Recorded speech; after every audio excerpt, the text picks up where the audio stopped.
बहुत शुक्रिया। जोरदार तालियां जब तक नहीं होंगी तब तक पता कैसे चलेगा कि दिल्ली की छोरी यहाँ पर आई हुई है। मजा नहीं आया।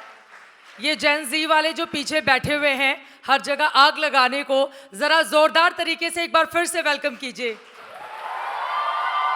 बहुत बहुत स्वागत है आपका एबीपी न्यूज़ पर। और हमारा ये कार्यक्रम ख़ासतौर से आपके लिए, क्योंकि दिल्ली की एक लड़की जो दिल्ली से निकलती है 18 साल की उम्र में मॉडलिंग करियर, और उसके बाद हमने देखा साउथ की फिल्मों से आपने डेब्यू किया और आज देश और विदेश में हिंदुस्तान का, दिल्ली का इतना नाम रोशन कर रही हैं। बहुत धन्यवाद आपका हमारे इस कार्यक्रम में शिरकत करने के लिए। Thank you so much. Thank you for a lovely introduction and good afternoon everyone. Thank you for having me here. और रकुल प्रीत से हमारे दर्शक ये कह रहे हैं दे दे प्यार दे 2, क्योंकि 2025 में आपके इस फिल्म ने जो कमाल किया है, 2025 ने आपके सिर पे वो ताज रख दिया जिसके लिए रकुल प्रीत ने इतनी कोशिशें की थी। तो वो जर्नी ख़त्म हुई, हम 2026 के जनवरी के महीने में इस समय बैठे हुए हैं। तो कितना एक्साइटमेंट रहा उस फिल्म को लेकर, कौन सी यादें हैं जिसको आप शेयर करना चाहेंगे, और 2026 की शुरुआत में क्या क्या नया हमारे दर्शकों के लिए लेकर आने वाली हैं आप?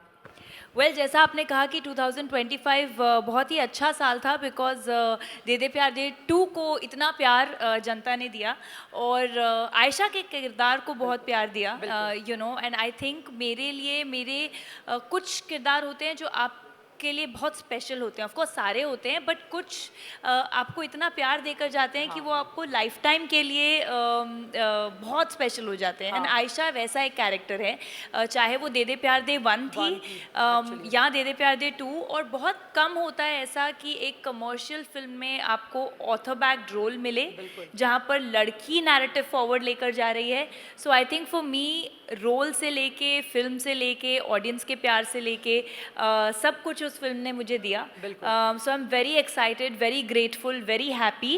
एंड 2026 की शुरुआत भी बहुत धमाके से हमारा OTT नेटफ्लिक्स पे आई है फिल्म और ग्लोबली ट्रेंड कर रही है। तो आई am just very overwhelmed and very happy, and I hope कि लोग प्यार देते रहें, इसी तरह का प्यार ऐसे मिलता प्यार रहे। देते रहो। दे दे प्यार दे 1, 2, 3, 4। मुझे लग रहा है जैसे जैसे ये फिल्म, इसकी जितनी सक्सेस बढ़ेगी उतना ही ये 3, 4, 5 भी आने लगेगा। मुझे लग रहा है रकुल की ये पूरी तैयारी है इसे लेकर। पर मेरे बस में हो तो मैं तो पक्का बना दूं, बट वो मेरे हाथ में नहीं है, वो डायरेक्टर और प्रोड्यूसर के हाथ में है। तो आप लोग जितना प्यार देंगे उतना हम 3, 4, 5, 6 कर पाएंगे। बिल्कुल रकुल, जब मैं यहाँ पर आ रही थी तो बहुत सारी लड़कियाँ पीछे से कितनी सुंदर दिखती है, ये क्या करती हैं, कैसे तैयार होती हैं, सब बड़े एक्साइटेड हैं इस बात को जानने के लिए। तो मैं आपकी फिल्मों पर आऊँ, मैं आपसे जानना चाहूँगी रकुल प्रीत के अंदर वो कौन सी पॉजिटिविटी है, खुद को मेनटेन इतनी खूबसूरत दिखने के लिए क्या करती हैं आप, ये सब जानना चाह रहे हैं यहाँ पर। क्योंकि जितनी बार आपको देखो सभी आहें भरती, कितनी सुंदर दिखती है ये कुड़ी। अरे so sweet. No I think just beauty जो है ना वो एक्सटर्नल नहीं होती। आप कितने भी खूबसूरत या कैसे भी हो सकते हो, बट जब आप अंदर से खुश हो ना वो आपके चेहरे पे दिखता है। और ये मैं कई बार बोल चुकी हूँ कि जो आपकी इंटरनल स्टेट ऑफ बीइंग है, आप किस तरह के इंसान हो, आप कितना प्रेशर लेते हो, कितना पीसफुल रहते हो, कैसे सिचुएशन से डील करते हो, आपका आउटलुक क्या है लाइफ में। सो एंड आई बिलीव कि मेरा the happiness is a state of being. For me मेरा जो मंत्रा है वो ये नहीं है कि ऐसा कुछ होगा तो मैं खुश होंगी। हाँ, अरे ऐसा हो जाए, ये फिल्म में जाए, इसमें 200 करोड़ फिल्म कमा ले तो मैं बहुत खुश हो जाऊंगी, ऐसा नहीं है। I think you have to just try to be grounded and happy always and find joy in small things, and that's what reflects on your face, and I think that's और बाकी ऑडियंस का प्यार झलकता है। हाँ, वो तो प्यार मिलता है। तो आपकी शानदार प्यार देते हैं तो फिर और खुशी, ग्लो आता है, इंटरनल ग्लो आता है। आपकी जिस तरह की कमाल की एक्टिंग है, यकीनन ये प्यार यूं ही बरसता रहेगा दर्शकों का। अब हम आ जाते हैं इस सेशन का जो हमने नाम रखा हुआ है आउटसाइडर द एक्स फैक्टर। एक आउटसाइडर के तौर पर आपने बॉलीवुड में जाकर अपनी जगह बनाई, लेकिन हमें पता है वहाँ पर जमे जमाए जो परिवार वाले लोग हैं वो आउटसाइडर को उस तरह का स्पेस नहीं देते हैं। तो रकुल के लिए कितनी वहाँ पर स्ट्रगल थी, किस तरह अपने इस पोजीशन को बनाने के लिए कि मैं बड़े बड़े एक्टर के साथ काम करूँ, कितनी मशक्क़त वहाँ करनी पड़ी? देखिए क्या होता है कि पर्सपेक्टिव की बात है। अब I was not from the industry और मैंने डिसाइड किया कि मुझे एक्टर बनना है। तो जैसा आपने कहा कि इंडस्ट्री में जमे जमाए लोग हैं और कितना अपॉर्चुनिटी देते हैं, ऐसा नहीं है कि अपॉर्चुनिटी नहीं होती, लेकिन वो अपॉर्चुनिटी पाने में समय ज़्यादा लग जाता है। Because I am not from the industry, मुझे डायरेक्टर प्रोड्यूसर्स ऑडिशन पे बुलाएंगे या नहीं बुलाएंगे, मैं उनको रीच कैसे करूँ। पहले कुछ साल तो ये बताने में लग जाते हैं कि हेलो मैं हूँ, and how do you reach out. आप दरवाजे खटखटाते हैं मीटिंग्स के लिए, 100 बार कॉल करते हैं। तो आई रिमेंबर मैं कास्टिंग डायरेक्टर्स को फ़ोन करती थी, और वो भी फ़ोन नहीं उठाते थे, बिकॉज कितने लोग, हज़ारों लोग रोज़ मुंबई जाते हैं एक्टर बनने। तो मैं बहुत ज़िद्दी थी, तो मैं 100 बार फ़ोन करते रहती थी ताकि लोगों को लगे कितने ये वक्त में नंबर 100 कितना बार? परेशान है। हाँ बोलो, तो मैं बोलो hello hello hello, this is Rahul, can I please come and give an audition और give a meeting, get a meeting. तो उस तरह जो आपके शुरुआत के कुछ साल होते हैं, till you actually make your self visible, वो कठिन होते हैं, वो डिफ़िकल्ट होते हैं। बट हैविंग सेड दैट, ऐसा नहीं है कि मौका नहीं मिलता, वो जर्नी थोड़ी लंबी हो जाती है and you have to be prepared for it. मुझे ये डिल्यूजन नहीं था कि मैं जाऊंगी और पहले दिन में ही मुझे मतलब बहुत बड़ी फिल्म मिल जाएगी, because I knew I have decided to take the road less travelled. मैं जानती थी कि मेरे कोई कनेक्ट्स नहीं हैं और मुझे ऐसा करियर चूज़ करना है जो डिफ़िकल्ट है, तो आई वॉज प्रिपेयर्ड कि वो मुश्किल होगा। But at the same time, so why I'm saying this, because if there's anybody in the audience, you cannot be delusional कि मैं गई और मैंने ऑडिशन दी और पहली ऑडिशन क्रैक कर ली, ऐसा नहीं होगा। You have to be prepared कि rejections होंगी, I have to work on my craft, I have to try to be better. But if you're good and if they see a spark in you, then people will give you an opportunity. So because I don't believe in talking about nepotism, मेरी journey लंबी रही है, मुझे 10 साल लग गए हैं इस लेवल पे पहुंचने में, but tomorrow for my kids, whatever I can do, I will do, and it's been happening in India. That's how generational businesses work in India. So I feel सबकी जर्नी होती है, वो जर्नी थोड़ी difficult लंबी होती है, but at the end the industry does support. Today some of the biggest stars are actually not from the industry, I mean so many people are Ajay outsiders. Devgan के साथ आपने 3 फिल्में की हैं। अजय सर के हाँ, साथ 3 फिल्में की हैं। कैसा रहा एक्सपीरियंस उनके साथ? बहुत अच्छा, because I think Ajay sir is one of the most secure and most grounded actors that I know. And why I'm saying secure is because अगर अजय सर सिक्योर नहीं होते तो दे दे प्यार दे जैसी फ्रेंचाइज नहीं बन सकती, to allow whether it was part 1 where Tabu ma'am and my character take charge, या फिर इट्स पार्ट 2 जहाँ पर हम जिस तरह से आपने देखा है फादर डॉटर स्टोरी है, या फिर शैतान हो, जहाँ पर मैडी सर प्ले कर रहे हैं title role. So I feel he is one of the most sensible, secure and amazing actors to work with. तो कभी आपने बताया कि मैं बचपन से आपको देख के बड़ी हुई हूँ, क्योंकि कई बार यकीनन आपने उनके साथ फिल्में की हैं, लेकिन जब से वो फिल्म इंडस्ट्री में हैं मुझे लग रहा है कि उतनी ही आपकी एज होगी, थोड़ा बहुत ऊपर नीचे होगा, आई थिंक सो। अभी मैं यहाँ, मुझे कहना नहीं चाहिए, बट जो पहला गाना मैंने गाना शुरू किया था लाइफ में जब मैं बहुत छोटी थी, वो था रुक रुक रुक अरे बाबा रुक।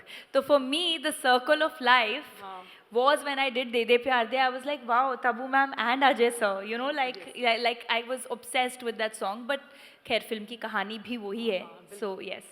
बड़े सपने देखें और उस सपने को पूरा करने के लिए उतने बड़े प्रयत्न भी करें, तभी आप रकुलप्रीत बन सकते हैं। लेकिन आप मत सोचिएगा कि इतने खूबसूरत यहाँ पर दिख रही हैं, इसके पीछे एक तो आर्मी बैकग्राउंड, क्योंकि आपने आर्मी स्कूल से पढ़ाई की, आपके फादर आर्मी बैकग्राउंड में, आपका आर्मी बैकग्राउंड रहा है, और आप ब्लू बेल्ट हैं कराटे में। तो फिर आप समझ लीजिए कि ये जो कुड़ी यहाँ पे बैठी हुई है, अगर इतने स्ट्रॉन्ग डेडिकेशन के साथ वो गई कि नहीं मुझे बनना ही है, मुझे अपनी बड़ी लकीर खींचनी है वहाँ पर, तो उसके पीछे क्या ये काम आया, आर्मी बैकग्राउंड का होना, क्योंकि आप बहुत टफ हो जाते हो, हर सिचुएशन को हैंडल करने को तैयार रहते हो। So I have always said this कि मैं आज जो भी हूँ, उसका ऑलमोस्ट काफ़ी क्रेडिट मेरी अपब्रिंगिंग को जाता है, मेरे आर्मी बैकग्राउंड से होने, मेरे पेरेंट्स को जाता है, because of the army upbringing, जिस तरह का डिसिप्लिन बचपन से आपकी लाइफ में होता है, and it's not that you don't know any better, आपके लिए वो नॉर्मल है। हमारे लिए सुबह जल्दी उठना नॉर्मल था। Sundays we were allowed to sleep till 8, which was very late, तो junk was never a way of life, fitness was always very important. I've never seen my parents miss their morning workout, और अगर कभी ना जाएं तो मुझे लगता है तबीयत ठीक है ना मतलब you have not gone. So I feel like जब बचपन से आपकी लाइफ में डिसिप्लिन इतना इंटीग्रल पार्ट होता है, so you are made to be tough. एक तो हो गया डिसिप्लिन, और दूसरा the kind of situations that army families are put into. There are a lot of times जब आपकी you know dads are on the border, there is a lot of pressure at home, mom is stress, like there is tension, right? But that's your normal. So I think you end up becoming very tough as a child, and when you grow up, when you grow older, smaller things don't bother you. तो जब मैं मुंबई आई और जब मैंने बाहर काम करना शुरू किया, मतलब I have never been the kind of person कि मुझे किसी ने कुछ बोल दिया तो मुझे बुरा लग गया, यू नो. मतलब so because you are just 100 phone जाते होंगे उसमें कई लोग तो झला के रख देते होंगे. हाँ, अगर रिजेक्शंस भी हुई, पिक्चर 4 दिन शूट करके मैं छोड़ी भी है, बहुत चीज़ें हुई, but you are just such a tough person. Okay, this is not. कई फिल्मों में कास्ट करके फिर आपको बाद में मना कई नहीं, ऐसा 1-2 बार हुआ है, 2-3 बार हुआ है, but this is before I debuted, right? And ऐसा होता है, that's fine. So I feel like my nature or the way I am was molded thanks to the army upbringing. And my dad always says when the going gets tough, the tough get going, you know. So I think that's been an integral part of my, and that's really helped me in being who I am today. Rakul, क्या जब सफलता हमें मिल जाती है उसके बाद ये चीज़ें कहना बहुत आसान होता है, लेकिन उस फेज से जब हम गुजर रहे होते हैं वो एक एक दिन कि पता नहीं मैंने सही चूज़ किया, क्योंकि मैंने आपका पूरा बैकग्राउंड जब देखा, आप इतनी पढ़ने में अच्छी रही, मैथमेटिक्स से मतलब पढ़ाई करने वाली लड़की सीधे मॉडलिंग करने चली जाती हो, बहुत कम ऐसा देखने को मिलता है. तो घर वालों का भी रोका नहीं, सर ने कभी नहीं कहा कि तुम पढ़ाई में बहुत अच्छी हो, इसमें अच्छा करो? नहीं, बल्कि मेरे पेरेंट्स ने बोला था. So I started modelling right after school, और साथ में मैं जीसस एंड मैरी कॉलेज में मैथमेटिक्स ऑनर्स कर रही थी. And it was actually my parents, my mom who sort of identified कि मुझे बहुत शौक है. मैं मिस इंडिया बहुत शौक से देखती थी, and I used to be very enamored by that entire world, and my mom said, why don't you give it a shot? And then my parents were the most supportive. Like I remember जब मैंने अपनी पहली film करी थी, मैं first year college में थी, so my parents did tell me कि if this is what you want to do, you can shift to correspondence, and I was like, no, I'd rather finish my studies. So they've been my biggest anchor and support. And अभी आपने एक चीज़ कही थी कि you know जब आप उस struggling phase में होते हो, I mean building phase में होते हो, I don't like to call it a struggle because you're already putting a negative connotation to it. So जब आप वो building phase में होते हो, you tend to think, overthink and doubt yourself only when your family is not supporting you. I feel half the battle is won when your family is supporting you. They are not, I don't have to prove to them. तो जब मैं Mumbai shift हुई, there were a lot of people with me जो हम लोग acting classes साथ में करते थे या मॉडलिंग साथ में करते थे, and I would see that extra layer of stress because वो घर से लड़के आए हैं या तो 1-2 साल मांग के आए हैं. There's that pressure. So the approach becomes very different. But I was very blessed कि my mom would travel with me, my dad would hand manage my work, you know, my calls, my funds, everything. So I had the most secure system at home, you know, in terms of support, and I could not have done it without their support. ये कितनी अच्छी बात है, और मैं उम्मीद कर रही हूँ कि देश भर के अलग अलग हिस्सों में जो पेरेंट्स मौजूद हैं वो ज़रूर रकुल को इस समय सुन रहे होंगे, क्योंकि कई बार हमने देखा है ख़ासतौर से बेटियों को लेकर इस तरह का अप्रोच होता है कि वो कुछ करना चाहती हैं, कुछ सपने पूरा करना चाहती हैं, तो पेरेंट्स सबसे पहले कि नहीं तुम्हें तो नहीं करना है, तुम लड़की हो, मैं बाहर नहीं भेज सकता, वहाँ पर प्रॉब्लम हो जाएगी. अभी भी हमारी सोसाइटी का एक वर्ग ऐसा है जो लड़कियों के लिए इस तरह की बेड़ियाँ पहनाता है. I would just like to say one thing, you know, कि अगर आप as a parent, I mean I'm not a parent so I can't say it, but whatever I have learnt out of my experience at home, just let your kids live their dream. You know, the least you can do is support them in their dream. मेहनत उनकी, काम उनका, पढ़ाई उनकी, growth उनकी, but आप support करिए और आप just अपनी blessings दीजिए, and that's all a child needs, you know. That's all a child really needs. क्योंकि जब सपने पूरे नहीं हो पाते हैं तो उम्र के हर पड़ाव में हम अपने आप को कोसते हैं कि काश उस समय घर वालों ने सपोर्ट किया होता तो आज हमारी जर्नी कुछ और होती. Yeah, well, uh, yeah, I agree. And I really cannot resonate with, I feel बहुत मुश्किल है अगर आप अपना आपका जो चीज़ पैशन है, आप जिस चीज़ के लिए बहुत पैशनेट है और करना चाहते हैं लाइफ में और ना कर पाएँ, आई कांट इवन इमेजिन वो किस तरह का हार्ट ब्रेक होता है when you know I really believe that every parent और everybody should try to identify. वो बोलते हैं ना कि मंडे ब्लूज तो तभी होते हैं अगर आप अपनी जॉब को एंजॉय नहीं करते. So if you love your job, like I love my job, I can work 365 days if I have to. So find a job that you don't need a vacation from, you know, and that's the way you should find your यकीनन। profession. Yeah. और वहाँ पर जाने के लिए फिर आपको ये नहीं सोचना होगा कि आप जॉब करने जा रहे हैं, आप सुबह सुबह तैयार होकर खुशी खुशी चले जाएंगे वहाँ पर. Absolutely, absolutely. हम लोग उठते हैं 3 बजे, 4 बजे, 5 बजे. It's never, I never feel कि अरे यार कल बहुत जल्दी उठना है. 3 बजे अर्ली मॉर्निंग.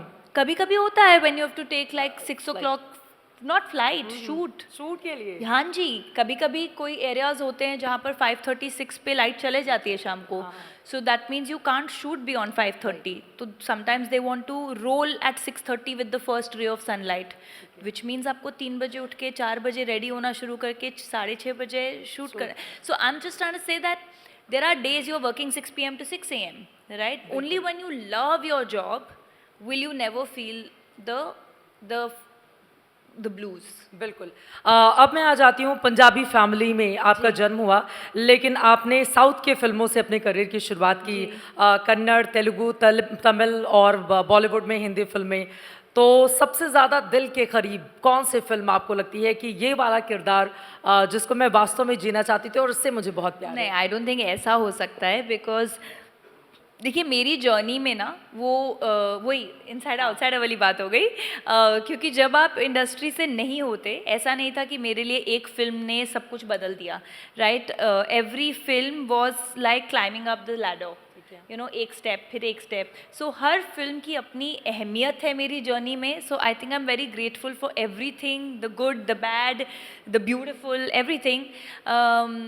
ये मैं तब बोल सकती थी कि अगर एक फिल्म आई और उसने मुझे ओवरनाइट सेंसेशन बना दिया होता तो फिर वो फिल्म होती. But I think for me every film, every maker, the entire journey, the last 12 years have been very very special. अभी बदलते हुए दौर में हमने देखा है कि ओटीटी ने बहुत सारे कलाकारों को मौका दिया है. तो जैसे मैंने आमिर खान का इंटरव्यू किया था, उन्होंने कहा कोई भी फिल्म जो बड़े पर्दे पर रिलीज़ होती है, छोटे पर्दे पर आने में कम से कम 6 महीने लगनी चाहिए, क्योंकि बड़ी फिल्म में फिर अपना पैसा नहीं निकाल पाती, उस तरह का हिट उनको नहीं मिल पाता. तो ओटीटी आप किस रूप में देखती हैं? उसने बहुत ज़्यादा फ़ायदा किया है या फिल्म इंडस्ट्री का नुकसान भी किया है अच्छा खासा? Well, I agree. मैंने आमिर सर की इंटरव्यू देखी थी जिसमें उन्होंने कहा था कि हम फिल्म दिखा रहे हैं. I think this is the same interview ना, कि हम बोलते हैं आप 500 रुपये खर्चिए और आइए, नहीं तो हम 3 महीने में फ्री में आपको आके मुंबई में हमने इंटरव्यू किया था. And I really liked what he said, and I wish that एक सी there is always a boon and a bane to everything, right? The boon, the positive of OTT is the kind of reach.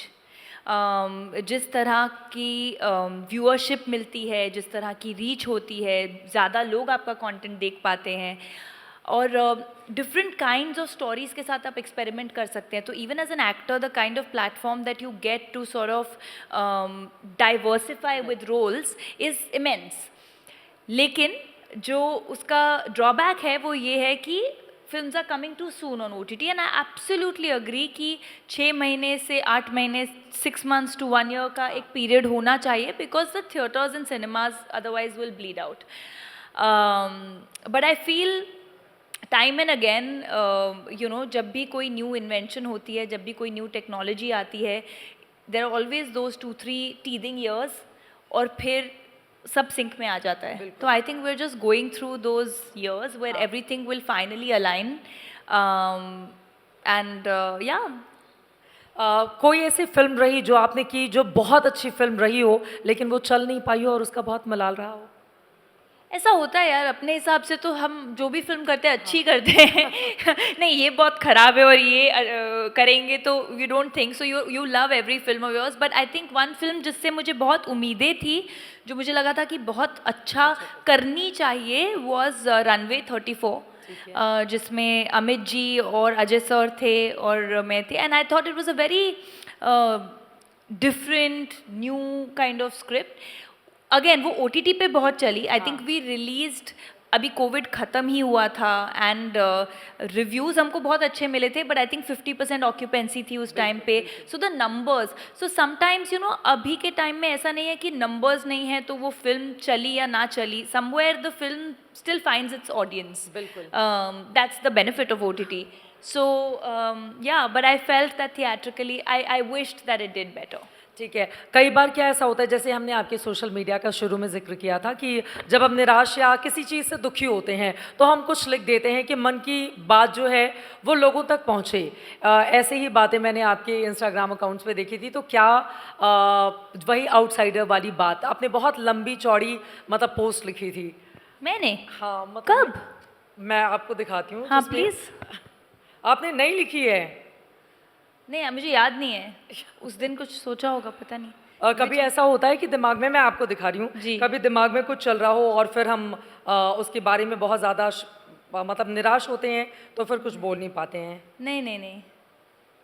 ये sure.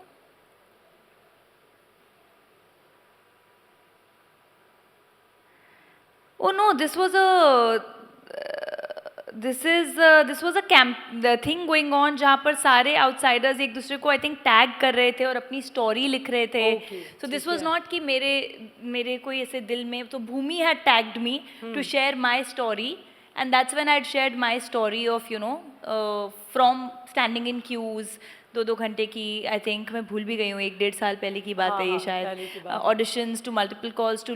So this was basically an inspiring campaign, inspirational campaign where everybody who is not from the industry had shared their journey कि अगर आप सपना देखेंगे तो आप उस सपने को सच करने, हाँ जी, आप उस सपने को सच भी कर पाएंगे. And it was just about sharing those anecdotes with people. It was meant to be inspirational. ठीक है. मतलब इसको इस रूप में नहीं लिया जाए कि रकुल थोड़ी दुखी थी कि जितना बड़ा मौका मिलना चाहिए, नहीं, आई डोंट थिंक उसको उस रूप में लिया जाना चाहिए. आई डोंट थिंक अगर आप उसको पढ़ेंगे तो वो उस सेंसिबिलिटी में है. ठीक है. तो मतलब outsiders, it's about telling everybody that please dream big. It doesn't, it's free to dream big. ठीक है. अब चूंकि आप इतना बड़ा नाम हो चुकी हैं बॉलीवुड का, तो आगे आने वाले वक्त में यहाँ पे जो ऑडियंस बैठी हुई है या जो आपको सुन रही है टीवी पर अलग अलग माध्यमों से, उनको क्या टिप्स आप देना चाहेंगी कि अगर वो, क्योंकि आपने 18 साल की उम्र से, बहुत छोटी उम्र से आपने मॉडलिंग करियर शुरू किया और उसके बाद आपको पहली फिल्म भी मिल गई, लेकिन ज़रूरी नहीं है कि सबके जीवन में इसी तरह का सक्सेस आ पाए, तो उनके लिए क्या मंत्र होगा रकुलप्रीत का? वेल आई वुड जस्ट से जो मंत्र मैंने अपने लिए फॉलो किया था, that yes dream big, yes work hard, because hard work, perseverance, dedication, discipline, इसके बिना तो कुछ नहीं होता है और वो ऐसा नहीं कि सिर्फ शुरुआत में, that is an everyday process. वो आज भी है. And at no point in life can you feel कि now I have arrived, because you never do. Life, work, everything is constantly like it's work in progress. बस ऐसा होता है कि आपके चैलेंजेस बदल जाते हैं. शुरू में चैलेंजेस अलग होते हैं, फिर आपके चैलेंजेस अलग होते हैं, but it's always work in progress.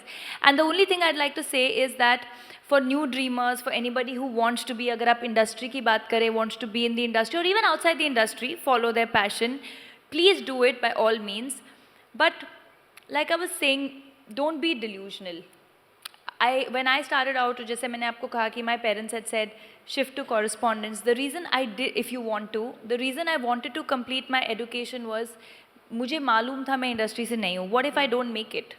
So many people try every day. What if I don't make it? So I wanted a backup in life for myself. So have a backup for yourself. Give yourself 3 years, 5 years कि इतने में हुआ translate तो ठीक है. Otherwise I'll have to figure out another way. Right. And that's something I had in my mind. मैंने जब मुंबई में शिफ्ट हुई थी तो अपने आप को 2 साल दिए थे कि अगर 2 साल में कोई ऑडिशन क्रैक हुई तो ठीक है, नहीं तो मैं अपना CAT दूंगी और फिर MBA करूंगी फैशन मैनेजमेंट में. But luckily things worked out. तो मैं टाइम फ्रेम देना ज़रूरी होता है क्या? I feel yes, because I have seen a lot of people, but again to each their own right. But I feel in my opinion कि आप ऐसा तो नहीं ना कि 10 साल 15 साल एक ही चीज़ पे निकाल सकेंगे you have to try, you have to find your ground. और अगर चीज़ें नहीं वर्कआउट कर रही then something else, maybe this is not meant for me. और फिल्म इंडस्ट्री यूपीएससी की तैयारी जैसी तो हो नहीं सकती, वहाँ पर No, एक not उम्र just का film एज का भी industry. एक Sorry, just to say, not just film industry. आजकल startups इतने common है, right? There are kids who are working on it, and sometimes it's not. वो सुनने में बहुत अच्छा लगता है, but how many startups really succeed? So no matter what you are trying to do it. Give it your best. Don't get stressed. I'm not saying don't do it and be scared. Do it, be positive, be disciplined, but at the same time be realistic about how much time have I invested in this, and is it giving me the kind of returns that it should. बिल्कुल। आप अब थोड़ी देर पहले आपने इस बात का जिक्र किया कि जीवन में चुनौतियां समय के साथ बदलती हुई चली जाती हैं। दे दे प्यार दे 2 के दौरान फिजियोथेरेपी बेड पे आप थीं, लेकिन फिल्म में वो किस्सा क्या है, मैं चाहूँगी कि उसके बारे में ज़रूर हमारे दर्शकों को आप बताएं। क्या हुआ था जिसके बाद, लेकिन फिल्म देखकर बिल्कुल नहीं लगता। मैं आपको अगर एक अपना एक इमेज दिखाती हूँ। सो बेसिकली क्या हुआ था कि हम लोग 40% फिल्म शूट कर चुके थे, and I was working out and I did a 80 kg deadlift without a safety belt, and that injured my spine. और फिर वो एक दिन मुझे स्पैज़म टाइप आया वाइल आई लिफ्टेड, एंड 4-5 दिन आई केप्ट वर्किंग, बिकॉज आपके दिमाग में नहीं आता ना कि अच्छा पेन है शूट कैंसिल कर दो, because shoot is about hundreds of people. So I popped pain killers and I kept working, and 5th day पे my body gave up and I was absolutely on bed, and then it took me a month to get up. एक एक महीना. My mom came from Delhi to Bombay, and it was the worst period, because you start thinking what's happening for someone who's so fit. And then it took me very long to sort of, I had to start walking again, do my rehab, physiotherapy. तो 3 महीने बाद हमने film की shoot resume की, and वो 3 महीने के time पे भी मेरा सिटिंग वापस नहीं आया था. जैसे अभी हम बैठे हैं, so I could not sit for beyond a particular limit, और I could not stand beyond a particular limit. तो फिर हमने फिर I was on the physio bed, so I use to just get up for the shot, क्योंकि मैं 1 घंटे के लिए उठ बैठ सकती थी और फिर मुझे लेटना पड़ता था. So I would just get up for the shot, do the shot and lie down. And it's really funny. I mean, now it's funny, but जो बड़े बड़े लहंगे हैं उसमें नीचे I would be wearing shorts. तो close-ups में मैंने लहंगे पहने ही नहीं है, because my body could not take the weight of the lehenga. So that entire shoot was very difficult, and I don't think I could have done it without the support of the team. TV पे बड़ी screen पे देख के लोग के कितने मजे आते होंगे, कितने खूबसूरत. अगर आप उसका BTS देखेंगे ना कि okay action ready, okay ready and then roll. So it was a very different challenge, but I think what doesn't kill you makes you stronger. Real का बेसिक फर्क वहीं पर पता चलता होगा. अब मैं आना चाहूंगी, आप बताएं जीवन का वो कौन सा सपना है जो यहाँ से रकुलप्रीत अपनी ज़िंदगी में पूरा करना चाहती है. एक तो हिट फिल्मों का हो गया कि अलग अलग अच्छी फिल्में, और कौन सी वो स्टोरी है जो लगता है कि नहीं, अगर इस थीम पे आधारित कोई फिल्म की स्क्रिप्ट मिले तो मैं ज़रूर करना चाहूँगी. अभी तो बहुत करना है. I just feel that the journey has just begun, and I am the kind of person, मेरा सपना ये है कि मैं जब तक मतलब मेरा ये डिज़ायर है कि आई होप कि ऑडियंसेस मेरा काम पसंद करते रहें, और मैं जब तक चाहूँ तब तक एक्टिंग करते रहूँ. That doesn't so I want to mould myself in a way that even when I am 50 years old I can continue working in substantial roles in great films. And आज के समय में industry is giving you दो scripts. When you look at a Tabu ma'am, or when you look at Kajol ma'am, all of them are doing some great work, and I really hope that I'm able to have that longevity in my career, and that's my dream, and I hope people continue to give me love. बिल्कुल, आपकी अच्छी फिल्में आती रहेंगी, और इसी तरह से दर्शकों का बहुत सारा प्यार 1 2 3 4 5 जितनी भी आएंगी उनको मिलता रहेगा. अब मैं आखिरी के 2-3 सवाल जल्दी ले लेती हूँ. मैं कहीं पढ़ रही थी, आपने क्या पिछले कई सालों से आटे की रोटी नहीं खाई, ऐसा कुछ है? नहीं, ऐसा नहीं कि नहीं खाई कई सालों से, एक आधी बाइट ली है इधर उधर, बट लार्जली नहीं खाती मैं. क्या वजह है? वजह ये ग्लूटेन की वजह है.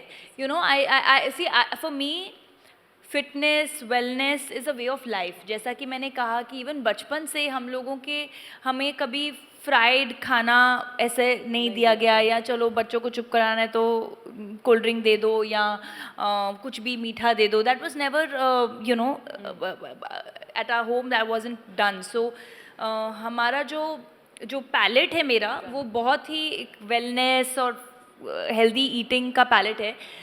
And when I started reading more about it, काफ़ी साल हो गए अभी, आई थिंक अबाउट 10 years और something, I understood that actually gluten is not doing any good to anybody. तो येस, छुट्टी पे जाते हैं तो मैं सब खाती हूँ, ऐसा नहीं है, बट मेरे लाइफस्टाइल में रोज़ एवरीडे ईटिंग में तो आता लाइफस्टाइल में क्या शामिल होता है? राइस, दाल, सब्जी, नॉन वेज, बट घर का खाना, and millets, jowar, ragi, bajra, kuttu, all of that. So everything, so you just go back to your grandmother's kitchen, you know. So your grandmother's kitchen I think was the healthiest. And yeah, घर का खाना basically, ये मैं सब खाती हूँ but घर का. ठीक है. कौन सा ऐसा एक्टर है जिसके साथ रकुल प्रीत की ख्वाहिश है कि उनके साथ फिल्म ज़रूर करनी है? बहुत हैं यार, ऐसे तो बहुत है. I'd love to किसी एक का नाम लेना रिस्क हो I'd love to work with Ranveer Singh. Ranveer Singh. Yeah, I'd love to work with Ranveer because he's also one of my favorite actor. I'd love to work with Ranveer. I'd love to work with Shah Rukh sir. So many. उनकी धुरंधर ने तो Everybody who कमाल. I've not worked with. Okay. Yeah. Shahrukh Khan की आप fan हैं? बिल्कुल, कौन नहीं है. एंड धुरंधर ने भी अभी कमाल धुरंधर किया ने है. कमाल किया है, बिल्कुल. जी. तो आपका ये कहना है कि आगे आने वाले वक्त में रणवीर सिंह के साथ फिल्म करने का मौका मिले तो आप ज़रूर करेंगी? Of course.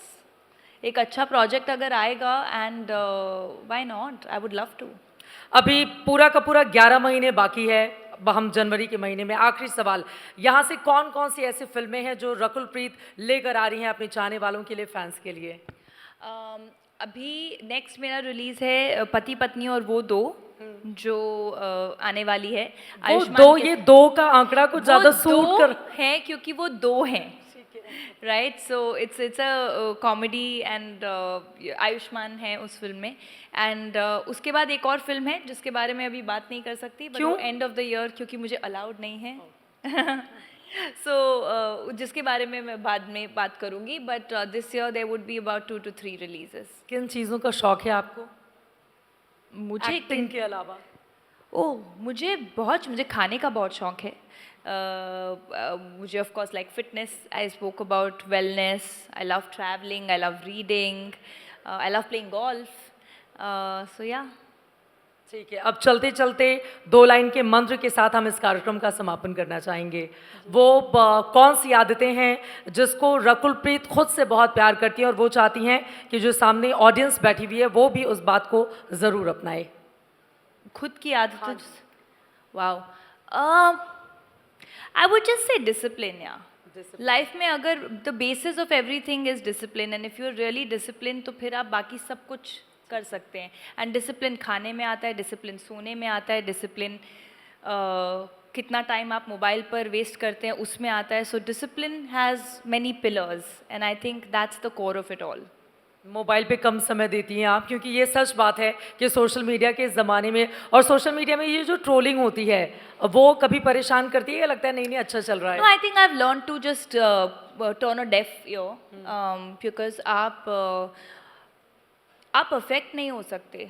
आप लाइफ में, like I said, just stay happy यार. अपना काम करो, ब्लाइंडर्स डालो और उसके बाद घर चले जाओ. Because all that noise, see everybody today has access to you to say something about you, and these are people who I don't know. So for me the motto is, as long as my family, my husband, my entire ecosystem knows what it is, cut out the noise. बिल्कुल. लेकिन फिल्मों के ज़रिए रकुल प्रीत लगातार अपने दर्शकों के बीच में बनी रहे. 2026 आपके लिए बहुत अच्छा हो, आगे आने वाले बाकी साल भी. बहुत अच्छा लगा आपसे बातचीत करके. बहुत धन्यवाद. जोरदार तालियां थैंक यू. रकुल प्रीत के लिए. बहुत शुक्रिया.